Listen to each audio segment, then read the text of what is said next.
అన్న జశ్వంత్ బైపీసీ చదువుకున్న first year చదువుకున్న విద్యార్థి చనిపోయిండు. అతనికి మీరు ఏమవుతారన్న? నేను వాళ్ళ డాడీ వాళ్ళ ఫ్రెండ్.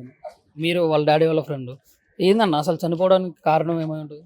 ఆ అబ్బాయి రకరకాల ఇప్పుడున్న యువత ఎట్లున్నారు, కొన్ని మానసికంగా ఆలోచన చేసుకోవడం రకరకాలుగా ఇప్పుడున్న యువత అయితే మాత్రం పిల్లలు ఫోన్ ద్వారా అనుకోండి, బయట తిరిగే వాతావరణం, అటువంటి కారణాల వల్ల అతని వల్లనే అతనికి మరణానికి అతనే సంబంధం. ఇప్పుడు ఈ కాలేజీలో మొత్తం కూడా ఏది వాళ్ళకి ఏంటంటే ర్యాంకులు కావాలి, దానికోసం వాళ్ళు ఒక జైలు లాగా జైల్లో బంధించినట్లు బంధించి వాళ్ళకి అదే పని మీద ఉంటారు కదా, దానివల్ల ఒత్తిడికి గురవుతున్నారు. ఏదైతే ఈ శ్రీ చైతన్య నారాయణ కాలేజీలు ఉన్నాయో మోస్ట్గా మనం జరుగుతున్న గత సంవత్సరం 2 years నుంచి కూడా చూస్తున్నాము. అంటే ఈ అబ్బాయి అంటే ఈ ప్రాబ్లం ఓకే, కానీ ఈ కాలేజీల వల్ల విద్యార్థులు రీసెంట్గా మా వనపర్తి జిల్లాకు సంబంధించిన అమ్మాయి కూడా మన బాచుపల్లి చనిపోయింది. నా బెస్ట్ ఫ్రెండ్ అతను. ఆ యొక్క సడన్ అక్కడ నుంచి వాతావరణం ఇక్కడ మారడం, ఈ రకరకాల హాస్టల్లో సమస్యలు ఉంటాయి. ఫుడ్ అనుకోండి, వాళ్ళను 4 గంటలకు 3 గంటలకు లేపి స్టడీ అవర్స్ లేట్ అవర్స్ అట్లా ఈ యొక్క సిబ్బంది కూడా అమ్మాయిల దగ్గర కూడా కొద్దిగా బాగా టార్చర్ చేయడం అలాంటివి ఏదైతే ఉన్నాయో ఈ కార్పొరేట్ కాలేజెస్ ఉన్నాయో మోస్ట్గా మా ప్రయాణం 250 కిలోమీటర్ల నుంచి. కాలేజీ మంచిది అని మనకు ఒక నమ్మకంతో కొన్ని లక్షల రూపాయలు పెట్టి చదివిస్తున్నాం. కానీ ఈ కేసు, ఈ జస్వంత్ గౌడ్ కేసు కాకుండా కూడా ఫర్దర్ ఫీడ్బ్యాక్ జరిగిన కోర్సులు మోస్ట్గా ఉన్నాయి. కాబట్టి ఈ ఒక కాలేజీల మీద, ఈ కార్పొరేట్ కాలేజీల మీద ఈ సామాన్య ప్రజలు ఏదంటే నా బిడ్డ నా కొడుకు ఏదో చదవాలని చెప్పి మనం కాలేజీని నమ్మి చేస్తాం. కానీ ఇక్కడున్న పరిస్థితులు మనం ప్రతిరోజు చూసుకోలేము, మన పనుల్లో మనలో ఉంటాం. సో ఈ యొక్క ఏదైతే మన కాంగ్రెస్ ప్రభుత్వం ఉందో ఈ వార్త మాత్రం ఈ సీఎం దృష్టికి తీసుకెళ్ళి ఈ కార్పొరేట్ మొత్తం శ్రీ చైతన్య నారాయణ ఇంకా రకరకాలు ఉన్నాయి కదా, దాని మీద చర్యలు తీసుకొని విద్యార్థులకు న్యాయం చేయాలని. ఇప్పుడు తన వల్లనే నా కుటుంబానికి కష్టం వచ్చింది, ఆ కష్టాలు మొత్తం పోవడానికి నేను ఏదో ఒకటి చేయాలి కాబట్టి ఈ నిర్ణయం తీసుకున్నా, ఇది నాకు కూడా చేయాలని లేదు కానీ తప్పట్లేదు అని చెప్పి అట్లాంటి పరిస్థితి ఎందుకు వచ్చింది? అంటే ఏం కష్టాలు ఉంటాయి పిల్లలకు అంటే కొన్ని వీళ్ళు ఆర్థికంగా ఉన్నప్పుడు కూడా పిల్లలు ఇంత పెద్ద చదువు, ఇక్కడ ఉన్న లైఫ్ స్టైల్ అలాంటివి చూసుకొని కూడా కొంచెం మైండ్ డైవర్ట్ అయిపోతుంటారు. అలాంటి ఏంటంటే మనం తప్పు అంటే ఆ పిల్లలని మనం రకరకాల ఇక్కడ కొన్ని ఉన్న కుటుంబాలకు లేని కుటుంబాలకు ఉంటాయి. కానీ మన లేని కుటుంబాలకు ఒక బాధ్యత ఏంటంటే ఎంతైనా చదివించుకుంటాం, ఎంతైనా అప్పనే. కానీ ఈ పిల్లగాడు ఇంత మానసికంగా ఆందోళన చెంది ఏం చేయగలుగుతాడు? ఇప్పుడు ఇచ్చేది ఏదైనా ఇస్తే, యాజమాన్యం ఇస్తే ఏం చేస్తాం చెప్పు. అవి అంటే మీతో ఆ సెటిల్మెంట్ గురించి మీతో మాట్లాడారా? అంటే ఈ విద్యార్థికి న్యాయం జరగాలి అని చెప్పేసి అక్కడ విద్యార్థి నాయకులు కూడా చాలా ఆందోళనకు అయితే దిగారు. ఇప్పుడు కాలేజీకి సంబంధించి జస్వంత్ గౌడ్ విషయంలో ఏమీ లేదు అంటే ప్రాబ్లం. సరే ఏదైనా జరిగిన నష్టానికి ఏదైనా ఇస్తే బాగు అని అనుకుంటున్నాం తప్ప ఇక్కడ ఎలాంటి డిమాండ్ ఏమీ లేదన్న. ఓకే, మీతో అయితే మాట్లాడారా? మీరు దాని అంతటికి ఓకే కదా అన్న? ఇప్పుడు జస్వంత్ గౌడ్ ఆ విద్యార్థి సూసైడ్ లెటర్ కూడా రాసి దానిలో కొన్ని పేర్లు కూడా మెన్షన్ చేయడం అయితే జరిగింది. అసలు అతను సూసైడ్ చేసుకోవడానికి గల కారణాలు ఏమై ఉంటాయి అన్న? ఆ లెటర్లో రాసింది ఉంది కదా, లెటర్ చదివిరా మీరు? లెటర్ ఉన్నదే ఉంది, అన్న. లెటర్ ఆయనే రాసిండు, కాలేజ్ ప్రాబ్లం ఏం లేదు, మొత్తం ఆ లెటర్ లేదు అదే ఉంది. ఇప్పుడు కాలేజ్ యాజమాన్యం మరి ఇక్కడ ఆ విద్యార్థికి న్యాయం చేస్తా అని చెప్పేసి అని చెప్పారు మీతో? అంటే ఏం అడిగినా కానీ అక్కడ కాలేజ్ యాజమాన్యం అయితే వాళ్ళ పేరెంట్స్తో మాట్లాడుతున్నాం అని చెప్పారు. ఏం మాట్లాడారు? వాళ్ళు ఏం మాట్లాడలేరు. వాళ్ళు చెప్పింది అసలు స్టూడెంట్ ఏందనేది మాకు ముందే తెలుసు. మేము కాలేజ్కి మంత్లీ 2-3 times విజిట్ చేస్తాము. వాళ్ళు ఏందనేది మాకు తెలుసు, మేమనేది వాళ్ళకి తెలుసు. మళ్ళీ వీళ్ళ ఫ్రెండ్స్, వీళ్ళ క్లాస్ రూమ్స్ అందరూ మాకు కొద్దిగా బాగా పరిచయం అన్నట్టు. అంతా ఓకే ఉంది, కాలేజ్ నుంచి ఏ ప్రాబ్లం లేదు. కొద్దిగా పర్సనల్ ప్రాబ్లమ్స్ ఉండే, ఆ పర్సనల్ ప్రాబ్లం వల్ల అది అయింది. 1 day బిఫోర్ కూడా మేము మాట్లాడిన స్టూడెంట్ తోటి కూడా అంతా అయిపోయింది. ఇప్పుడు జరిగింది ఇది. స్టూడెంట్ ఆయన లెటర్లో ఏం రాసిండో అదే అయింది. మీరేమవుతారు అన్న జశ్వంత్ గౌడ్? మేము వాళ్ళ డాడీ వాళ్ళ ఫ్రెండ్. అంటే ఇప్పుడు అతను మనస్తత్వం బాగాలేక అతను కావాలని సూసైడ్ చేసుకున్నాడు అంతే.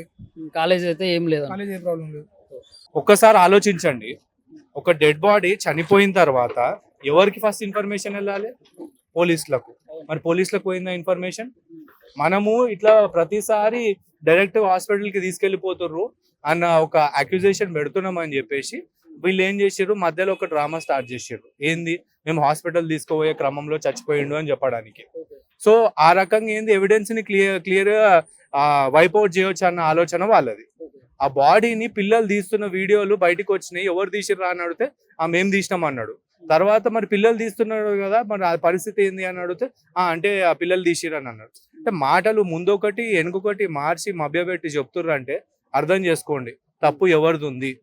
మరి పిల్లలు అదే కాలేజ్లో చదువుతున్న పిల్లలు ఫోన్ చేసి ఏం చెప్పారు, అన్న లెటర్ మార్చేసిర్రు వీళ్ళు, తీసుకున్నారు, అదే లెటర్ ని మళ్ళీ చేంజ్ చేసి రాసి మళ్ళీ అక్కడ పెట్టిర్రు అని చెప్పేసి పిల్లలు ఫోన్ చేసి మాట్లాడిన ప్రతి ఒక్క మాట మా దగ్గర ఉంది. ఇదే క్రమంలో ఇక్కడికి వస్తుంటే ఇంకో పేరెంట్ ఫోన్ చేసిండు, వాళ్ళ అబ్బాయి నారాయణ కాలేజ్ లో చదువుతున్నాడంట, ఒక 7-8 డోలో 8-9 డోలో 650 టాబ్లెట్లు మింగిండంట. ఎందుకు? ఎవడో ఫ్యాకల్టీ ఎవడో తిట్టిండో కొట్టిండో ఏదో చెప్తున్నాడు. సో ఈ రోజు నేను అల్టిమేట్లీ ప్రతి ఒక్కరికి చెప్పాలనుకుంటుంది ఏంది అని అంటే, ఈ సంఘటన జరిగింది, పేరెంట్స్ కూడా ఏంది మా వాడు ఉరేసుకొని చనిపోయిండు అనే కాడికించి వాళ్ళకి స్టోరీ చెప్తున్నారు. ఆయన నిజంగానే ఉరేసుకుండా, నేను ఫ్యాకల్టీని అడిగిన మరి మీరెందుకు తీయలేదు, పిల్లలతో బాడీ ఎందుకు తీపిచ్చారు అని అంటే ఆయన ఏమంటున్నాడు, అది అందాలి కదా అని అన్నాడు.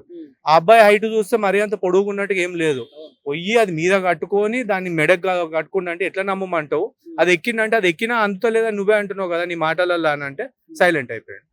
మళ్ళీ అతను ఫుల్ తాగేసి ఉన్నట్టున్నాడు, ప్రతి ఒక్కరు అందరు అదే అన్నారు అనమాట.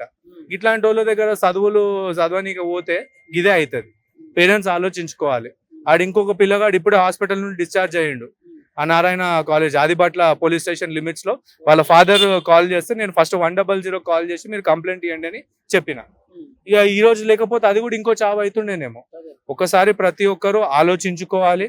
మన పిల్లలు ఈ రకంగా రిపీటెడ్ గా చనిపోతే గనక లోపం అనేది ఈ కాలేజీ వ్యవస్థల్లోనే ఉంది. అది ఒక్కసారి ఆలోచించండి. వాళ్ళ తప్పు ఉందా లేదా అనేది అందరు అంటున్నారు, కానీ ఒక మాట, తప్పు లేనిదే మా మీద దాడులు చేస్తారా? తప్పు లేనిదే పోలీసులు మమ్మల్ని లోపలేస్తారా?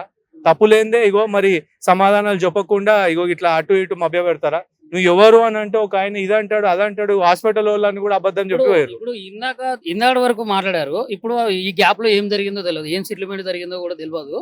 కాకపోతే ఇప్పుడు వరకు ఏంటంటే ఒక స్వామి ఇందాక వాళ్ళ సంబంధించిన వాళ్ళ చుట్టాలో మరి సంథింగ్ ఎవరో గానీ మా బాధలో మేము ఉన్నాం, మీకు ఏం చెప్పాలా, మీరు ఏం అడుగుతారని చెప్పి డైరెక్ట్ మాకే స్వామియా ఇందాక ఒక స్వామి ఇక్కడ మొత్తం అంటే ఇక మీరు కెమెరాస్ ఆన్ ఉన్నాయి కాబట్టి చెప్తున్నా, ఇక్కడ మొత్తం ఉన్న దానిలలో ఎంతమంది స్వాములు ఉండే, ఎంతమంది ఉండే? ఉన్నారు, 3-4 చూసిరా? మాకైతే ఒకడే కనిపించిండు. ఆ ఒక్క స్వామి మరి ఇక వీడియో రికార్డు అన్ని అయినాయి. మాతోనేమో హాస్పిటల్ సిబ్బంది అన్నాడు, ఇంకొకరితోనేమో కాలేజ్ సిబ్బంది అన్నాడు, ఇంకొక ఆయనతో మీతోనేమో మా బాధల్లో మేము ఉన్నామని అన్నాడు. ఆడ చూస్తే ఆడ తాగినోడు ఏమన్నాడు అంటే ప్రిన్సిపాల్ మాల వేసుకున్నాడు అని చెప్పేసి అన్నాడు. మరి ఆ స్వామి ఎవరు? అయ్యప్ప మాల వేసుకునేది అబద్ధాలు చెప్పనీకేనా? ఇక అయ్యప్ప స్వామి చూసుకుంటాడు. ఓకే అన్న, ఇప్పుడు ఫైనల్ గా మీరు ఏం చెప్పదలుచుకున్నారు ఒక విద్యార్థి నాయకులుగా? నేను ఒకటే చెప్తున్నాను, తల్లిదండ్రులందరూ ఆలోచించండి. ఈ కాలేజీలలో చేర్పించడం అని అంటే పైసలు కట్టి లైసెన్స్ ఇవ్వడమే మన పిల్లల ప్రాణాలు తీయడానికి. అది ఒక్కసారి ఆలోచించుకొని నిర్ణయం తీసుకోండి. అంతకంటే ఇంకా వేరే చెప్పాల్సిన అవసరం ఏం లేదు. ఏం జరుగుతుందో క్లియర్ గా చూస్తున్నారు కదా, క్రిస్టల్ క్లియర్ గా వాళ్ళ సమాధానాలు కూడా మనం ఇందాక మీడియా మిత్రులు వేరే వాళ్ళు కూడా వచ్చినప్పుడు వాళ్ళ సమాధానాలు కూడా చెప్పారు అనమాట. కాలేజ్ దగ్గరికి వెళ్తే సమాధానాలు ఇయ్యారు, ఇక్కడనే వాళ్ళు సమాధానాలు ఇస్తున్నారు. అది పరిస్థితి. జశ్వంత్ గౌడ్ పోస్ట్ మార్టం అయితే ఇప్పుడు అయిపోయింది. కామారెడ్డి తీసుకుపోవడానికి అయితే వాళ్ళ ఇంటికి తీసుకుపోవడానికి అయితే ఇక్కడ అంబులెన్స్ ఆ బాడీని తీసుకునే ప్రయత్నం అయితే చేస్తున్నారు, బాడీని అంబులెన్స్ లో ఎక్కించే ప్రయత్నం అయితే చేస్తున్నారు. అవి ఆ విజువల్స్ కూడా మీకు ఇప్పుడు చూపించే ప్రయత్నం అయితే చేస్తాను నేను.